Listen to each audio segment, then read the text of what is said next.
A security camera is a technological barrier. It's a lens that allows for the observation of the unknown while maintaining a strict physical distance between the viewer and the viewed. Ethan took a night shift job at an abandoned shopping mall in Illinois, where the environment felt static and predictable. While a few stores operated during the day, the property after midnight was defined by dead silence. The guard training him, Mr. Collins, left him with one instruction before leaving. If camera 14 turns on by itself, don't look too long. Ethan dismissed the warning as a joke.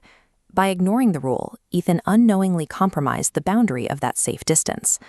The moment the observer stops respecting the unique logic of their environment, the barrier provided by the camera begins to fail.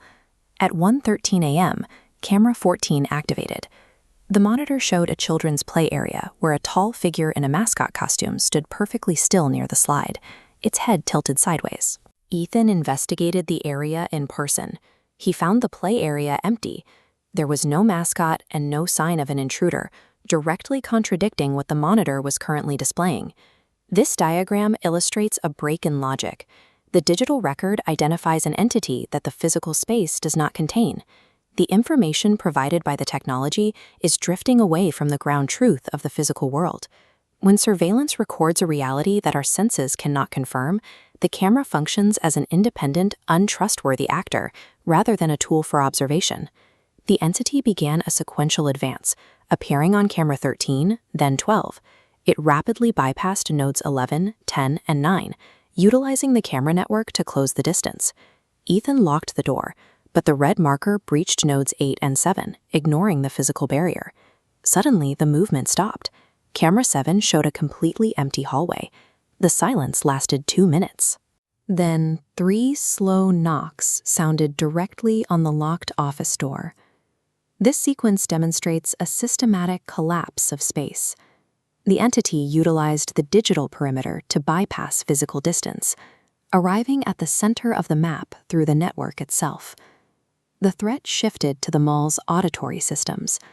A cheerful, recorded announcement played over the intercom, followed by a whisper, "We're still open." When Ethan tried to call for help, the landline was dead. The lights in the office failed.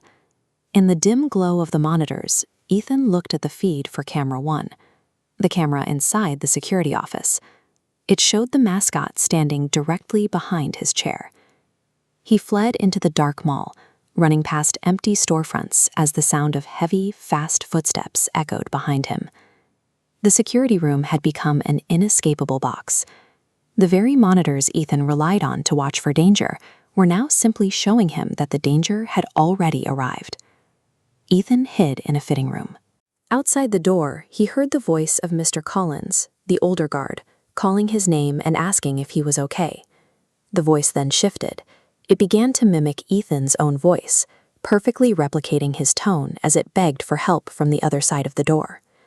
Police found Ethan the next morning, locked in the room and traumatized. Their investigation turned up no physical evidence of an intruder, finding no footprints, no forced entry, and 0 exterior sensor alerts. The complete lack of physical evidence isolates the victim's experience. The threat moved from a shared physical space into a subjective trap, where only Ethan could verify the horror he experienced. When detectives reviewed the mall's recorded footage, they saw Ethan running through the hallways entirely alone. The camera showed no one chasing him. The tapes were unremarkable, with one exception. At 2:43 a.m., camera 14 recorded a single anomalous frame that didn't match the rest of the night's footage. In that frame, the mascot stands in the play area, looking directly into the camera lens. It is wearing a security guard name tag that clearly reads Ethan. The stolen name tag marks the final stage of the intrusion. The threat moved past the physical body and targeted the observer's identity itself. We rely on digital surveillance to define what is real in the spaces we cannot see. But if the lens is capable of generating its own truth, the boundary between the watcher and the monster disappears.